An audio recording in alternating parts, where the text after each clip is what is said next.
जब तक तानिया यहाँ थी, तब वो मेरा कितना ख़याल रखती थी। लेकिन जब से शादी करके ससुराल गई है, अपनी माँ को तो जैसे भूल ही गई है वो। कितने महीने हो गए हैं उसे देखो। आज बड़ा मन कर रहा है उससे मिलने का। क्यों ना आज तानिया से मिलने मैं ही चली जाऊँ, वो मुझे वहाँ देखकर खुश हो जाएगी। अब उसके पास तो समय ही नहीं है अपनी माँ से मिलने के लिए। बेटी के घर ऐसे खाली हाथ जाना अच्छा नहीं लगता, इसलिए मूँगफली काफ़ी है, यही ले जाती हूँ। कौशल्या खेत से अपने घर जाती है और बेटी के घर जाने के लिए तैयार हो जाती है। अरे, स्वेटर तो ले लूं जो मैंने तानिया के लिए बनाया था, उसे बहुत पसंद आएगा। कौशल्या एक संदूक से स्वेटर निकालती है जो उसने अपनी बेटी के लिए बड़े प्यार से बनाया था। सब सामान लेकर कौशल्या तानिया के घर के लिए एक ऑटो में निकल पड़ती है और घर से कुछ ही दूर पहले वो उतर जाती है। हाय हाय, यहाँ तो बड़ी ठंड है। भगवान, मेरे तो हाथ पैर सुन पड़ गए। तभी सामने से एक मोटरसाइकिल वाला आता है और वो कौशल्या को टक्कर मार देता है। कौशल्या जोर से जमीन पर गिर जाती है और उसका सारा सामान बिखर जाता है और उसके सर और पैर पर चोट आ जाती है और मोटरसाइकिल वाला बिना कौशल्या को उठाए ही वहां से चला जाता है। हे भगवान, मार दिया मुझे। कैसे लोग हैं, एक बार देखते भी नहीं हैं। कौशल्या बड़ी मुश्किल से उठती है और अपना सारा सामान उठाती है। सारी मूंगफलियां मिट्टी में लथपथ हो गई थी और स्वेटर पर भी मिट्टी लग जाती है।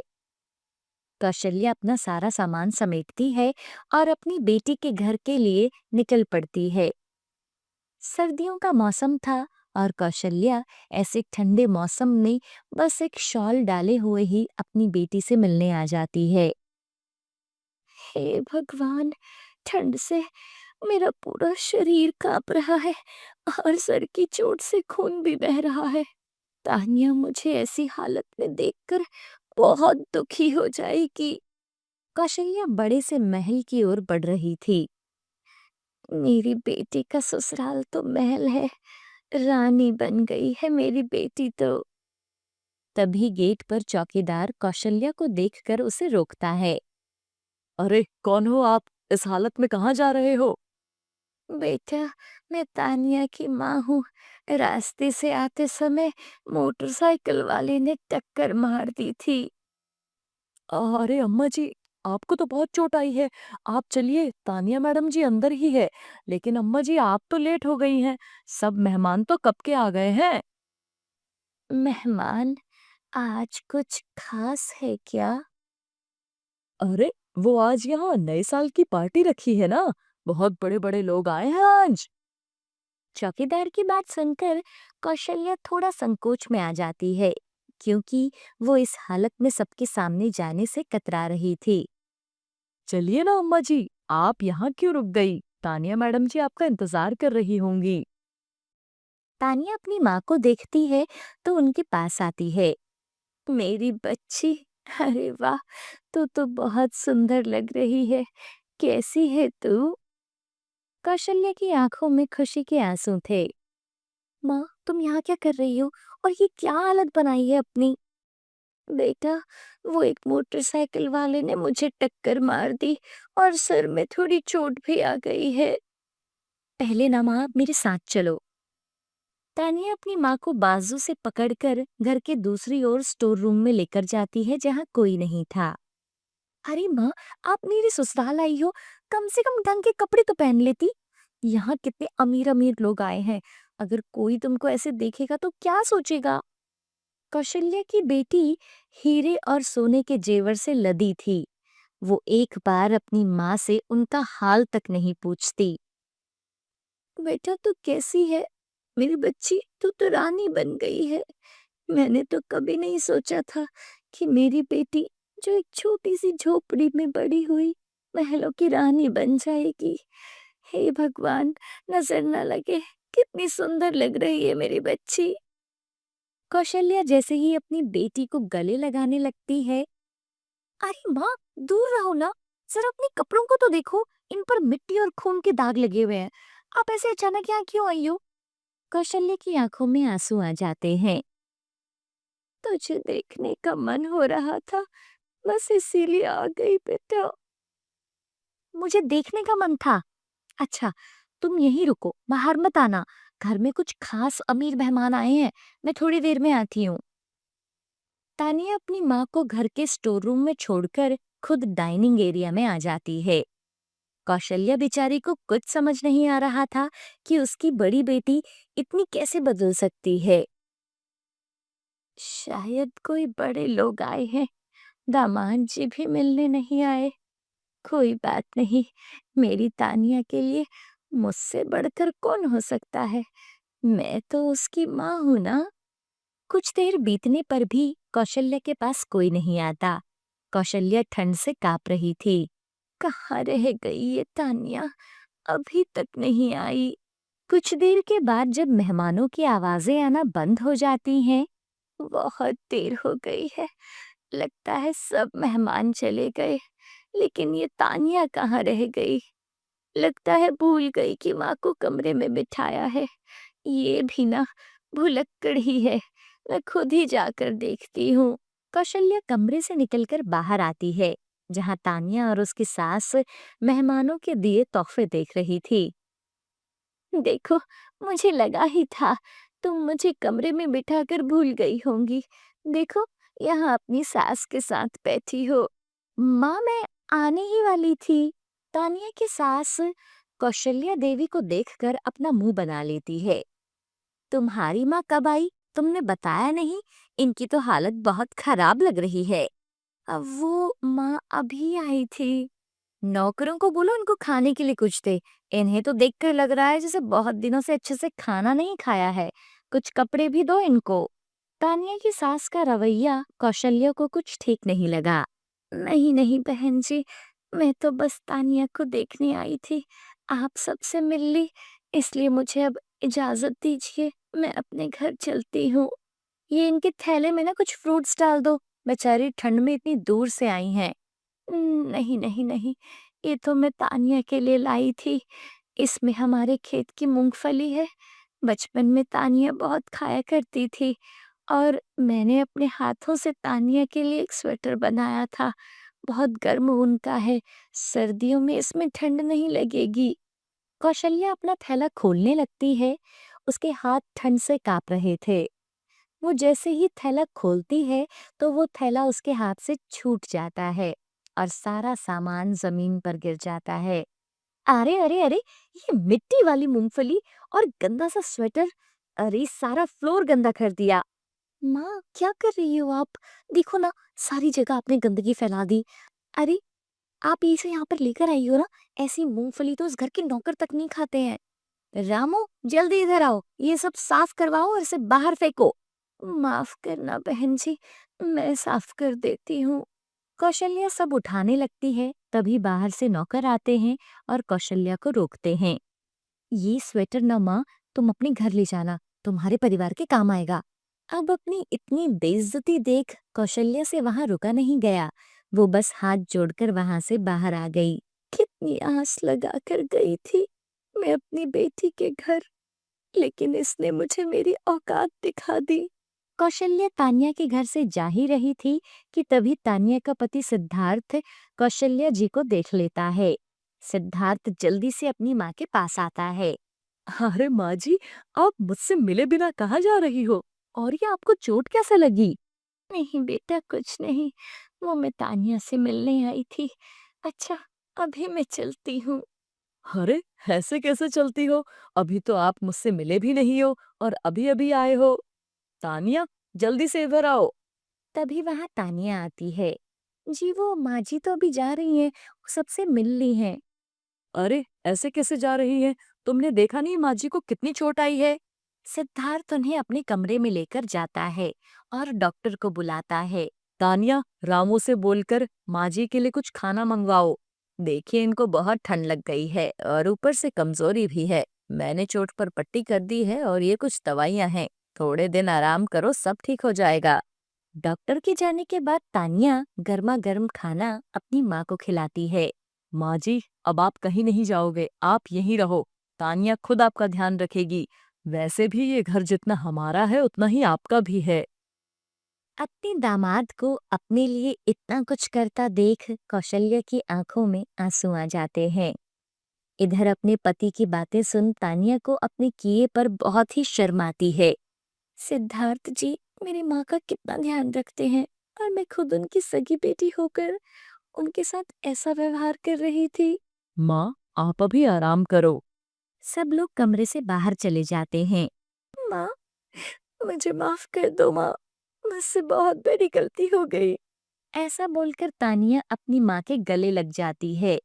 कौशल्या भी अपनी बेटी को अपने गले लगाती है और उसे माफ कर देती है। काजल और राजू एक साथ बेड पर सोए थे। राजू की नींद खुलती है। छी, कितनी गंदी बदबू आ रही है। दीदी ने फिर से बिस्तर पर सुसु कर दी। राजू उठकर अपनी माँ के पास जाता है। माँ, अब से मैं ना दीदी के साथ बिल्कुल नहीं सोऊंगा। देखो ना, दीदी ने आज फिर से बिस्तर पर ही सुसु कर दिया। कितनी गंदी बदबू आ रही है। हे भगवान, ये लड़की ने तो परेशान करके रखा है। मैं देखती हूँ बेटा, तू यहीं पे लेट जा। सुमित्रा काजल के कमरे में जाती है जहाँ काजल आराम से सोई हुई थी। काजल उठ जा, तूने फिर से बिस्तर में सुसु कर दिया। अरे कमरे में कितनी बदबू फैल गई है। राजू भी उठकर भाग गया है। अब जल्दी से उठ जा, मैं ये सब धो देती हूँ। माँ, ये सब मेरे साथ क्यों होता है? मुझे पता क्यों नहीं चलता? डॉक्टर से कितनी बार दवाइयाँ ले ली है लेकिन कोई फायदा नहीं हो रहा। अरे कल को तुम्हें शादी करके दूसरे के घर भेजेंगे, भगवान जाने क्या होगा। काजल दुखी मन से उठकर कमरे से बाहर आ जाती है और सुमित्रा सारे कपड़े उठाकर धोने लगती है। काजल को बचपन से ही प्रॉब्लम थी कि वो रात को सोते सोते नींद में ही सुसु कर देती थी। उसके घर वाले उसकी इस प्रॉब्लम से बहुत परेशान थे। काजल के पिता ने कई डॉक्टरों से मेडिसिन ली लेकिन कोई फायदा नहीं हुआ। आज काजल 16 साल की हो गई थी लेकिन अभी भी वही सिलसिला जारी था। एक दिन काजल बाजार से कुछ सामान लेने जाती है। तभी उसकी नजर दुकान पर रखे डायपर पर जाती है और वो कुछ डायपर खरीद कर घर लाती है। अब मैं रात को डायपर पहनकर सोया करूंगी, इससे माँ को बार बार कपड़े भी नहीं धोने पड़ेंगे। ऐसे ही समय बीतता गया और काजल बड़ी हो गई और एक बड़ी कंपनी में काम करने लगी। लेकिन नींद में बिस्तर पर ही सुसु करने की आदत आज भी बरकरार थी, इसलिए वो अभी भी रात को डायपर पहनकर ही सोया करती थी। ऑफिस में काजल की एक विशाल नाम के लड़के से दोस्ती हो गई जो काजल के साथ ही काम करता था। समय के साथ दोनों की दोस्ती काफी गहरी होती चली गई। एक दिन दोनों कहीं बाहर घूमने गए थे। काजल, विल यू मैरी मी? काजल भी विशाल को पसंद करती थी, इसलिए वो विशाल का प्रपोजल एक्सेप्ट कर लेती है। उसके बाद दोनों अपने अपने घर वालों से बात करते हैं। घर वालों की रजामंदी से दोनों की शादी हो जाती है। लेकिन विशाल के माता पिता गांव में रहते थे। शादी करके काजल विदा होकर अपने ससुराल गांव में आ जाती है। वहां काजल का बहुत अच्छे से स्वागत होता है। गांव की औरतें शहर की पढ़ी लिखी लड़की को देखने आई हैं और काजल की मुंह दिखाई होती है और कुछ औरतें काजल के पास बैठी थी। हे भगवान, यहाँ कितनी बदबू आ रही है। अरे ओ आशा, यहाँ इतनी बदबू क्यों आ रही है? शादी वाला घर है दीदी, किसी के बच्चे ने कर दिया होगा सुसु कहीं पे। अब किसको क्या बोलूं? काजल की सास इधर उधर देखती है लेकिन उसे कोई दिखाई नहीं देता। हे भगवान, अब कैसे बोलूं? ये बदबू डायपर से आ रही है। सोचा था घर पहुंचते ही इसे चेंज कर दूंगी, लेकिन यहाँ तो आते ही इन औरतों ने घेर लिया। आखिर कब जाएंगे ये? कुछ देर के बाद सब औरतें वहां से चली जाती हैं। काजल बेटा, तू भी अपने कमरे में जा और नहा धोकर कपड़े बदल ले। काजल अपने कमरे में जाती है और नहा के फ्रेश हो जाती है और इस्तेमाल किए हुए डायपर को एक लिफाफे में डाल देती है। अब इसे डस्टबिन में डाल देती हूँ। लेकिन डस्टबिन है कहाँ? घर पर तो यूज्ड डायपर को डस्टबिन में डाल देती थी और सफाई वाली ले जाती थी। अब यहाँ तो कोई डस्टबिन भी नहीं है, क्या करूँ? तभी काजल उस डायपर को बाथरूम में पड़ी एक वॉशिंग मशीन के पीछे डाल देती है। जब सब मेहमान चले जाएंगे तो इसे घर से बाहर फेंक दूंगी। थोड़ी देर के बाद विशाल कमरे में आ जाता है। मैं भी जल्दी से नहा लेता हूँ। विशाल जैसे ही वॉशरूम की तरफ जाता है, अरे हे भगवान, इतनी स्मेल कहाँ से आ रही है? पता नहीं, मैंने तो अच्छे से पानी भी डाला था लेकिन अभी भी स्मेल आ रही है। अरे मैं यहाँ नहीं नहा सकता, मैं दूसरे वॉशरूम में नहाने जा रहा हूँ। विशाल दूसरी ओर नहाने चला जाता है। कुछ देर के बाद आशा काजल की सास कमरे में आती है। अरे हे भगवान, कमरे में न जाने पेशाब की बदबू कहाँ से आ रही है। लगता है सबने यहीं आकर ही पेशाब कर दिया है। लोगों को तो बिल्कुल शर्म नहीं आती है। बेशर्म लोग अपने घर में भी क्या ऐसे ही बदबू फैलाते हैं। अरे कोई बात नहीं माँ जी, मैं सब सफाई कर दूंगी। अब मेहमानों को थोड़ी कुछ बोल सकते हैं। अरे मेरी बेटी कितनी समझदार है, लेकिन बेटा ये गांव के लोग ना ऐसे ही होते हैं। अच्छा वो मैं ये कहने आई थी कि पहले खाना खा ले फिर आराम कर लेना। कल मंदिर में पूजा रखी है, वहां भी जाना है। सब लोग मिलकर खाना खाते हैं और सब अपने अपने कमरे में सोने चले जाते हैं। अभी तो सो जाती हूँ, कल सुबह उठ के सारे लोगों के उठने से पहले मैं इस डायपर को फेंक दूंगी। अगर किसी को पता लग गया तो बड़ी बेइज्जती हो जाएगी। लेकिन रात भर कमरे में तो बहुत बदबू आएगी। विशाल को ठीक से नींद भी नहीं आ रही थी। कैसी बदबू है ये, कमरे तक आ रही है। विशाल अपने कमरे के बाहर सोफे पर सो जाता है। इधर काजल सुबह सुबह 4 बजे का अलार्म लगा लेती है। सुबह 4 बजे जब अलार्म बजा तो काजल की नींद खुली। अब ये डायपर है ना, घर के बाहर फेंक देती हूँ, किसी को कुछ पता नहीं चलेगा। काजल जैसे ही अपने कमरे की लाइट ऑन करती है तभी विशाल कमरे में आ जाता है। अरे वाह काजल, तुम इतनी जल्दी उठ गई। मैं वो बोलने आया ही था कि माँ ना तुम्हें उठाने के लिए बोल रही थी और रसोई में बुला रही है। क्या माँ जी उठ भी गई? अरे गांव में तो सब जल्दी ही उठते हैं, माँ भी उठ गई है। लेकिन इस गंदी स्मेल में तुम सोई कैसे? ये बदबू तो अभी भी आ रही है। ओह गॉड, अब मैं क्या करूं? डायपर कैसे फेंकूं? अब तो आज का डायपर भी फेंकना है। 2 डायपर इकट्ठा हो गए हैं, बाद में सोचूंगी। चलो अभी नहा लेती हूँ। अरे क्या सोच रही हो? कुछ नहीं, वो मैं नहा लेती हूँ।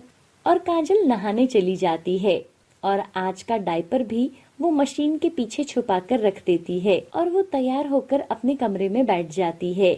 आज तो कमरे में कल से भी ज्यादा बदबू आ रही है। अब क्या करूं? विशाल बेचारा तो कल अपने कमरे में भी नहीं सोया। मुझे ही कुछ करना पड़ेगा। तभी काजल की सास कमरे में आती है। हे भगवान, यहाँ तो आज सफाई करवानी होगी। बहू तू तैयार हो गई, विशाल भी तैयार हो गया है, चल मंदिर चलते हैं। उसके बाद सभी गांव के प्राचीन माता के मंदिर में पूजा करने के लिए जाते हैं। वहां से लौटने के बाद काजल अपने कमरे में आती है। अब तो पहले से भी ज्यादा गंदी बदबू आ रही थी। अरे ये क्या हो गया है? कल से घर में बदबू ही बदबू आ रही है। लगता है सफाई वाले को बुलाना पड़ेगा। तभी विशाल अपना नाक बंद करके बाथरूम के अंदर जाता है और सब जगह देखता है। जैसे ही वो मशीन के पीछे देखता है तो उसे वो 2 लिफाफे दिखाई देते हैं। छी, ये किसी ने लगता है गंदे डायपर यहाँ रख दिए हैं। लोग भी न जाने कैसे काम करते हैं। मैं अभी माँ को बोलता हूँ, वो उन्हें यहाँ से उठाकर फेंक देगी। माँ जी क्यों उठाएंगी? तभी काजल को अपनी गलती का एहसास होता है। काजल सोचती है, आखिर कब तक छिपाऊंगी और कितना झूठ बोलूंगी। विशाल, मैंने ना आपसे एक बात छुपाई है। बात छुपाई है? कौन सी बात छुपाई है? वो मुझे बचपन से ही एक बीमारी है या कुछ, मतलब पता नहीं, लेकिन रात को ना नींद में सोए सोए मुझे कुछ पता नहीं चलता और मैं बिस्तर पर ही सुसु कर देती हूँ। जिसकी वजह से अब मुझे रात को हर समय डायपर पहनना पड़ता है। मुझे माफ कर दो, मैंने तुमसे ये सब कुछ छुपाया। अरे काजल, परेशान होने की कोई जरूरत नहीं है। मेरा दोस्त राहुल बहुत अच्छा डॉक्टर है, मैं कल ही तुम्हें उसके पास ले चलूंगा। अगली सुबह विशाल काजल को अपने एक दोस्त के पास ले जाता है। मैंने कुछ दवाइयाँ लिख दी हैं। ये दवाइयाँ लगातार 3 महीने तक लेनी होंगी और ये एकदम ठीक हो जाएंगी। उसके बाद काजल वो दवाइयाँ हर रोज खाना शुरू कर देती है और बहुत जल्द ही उन दवाइयों ने अपना असर दिखाना शुरू कर दिया। और काजल अब आम लोगों की तरह हो गई थी। अब उसे डायपर पहनने की जरूरत नहीं पड़ती थी।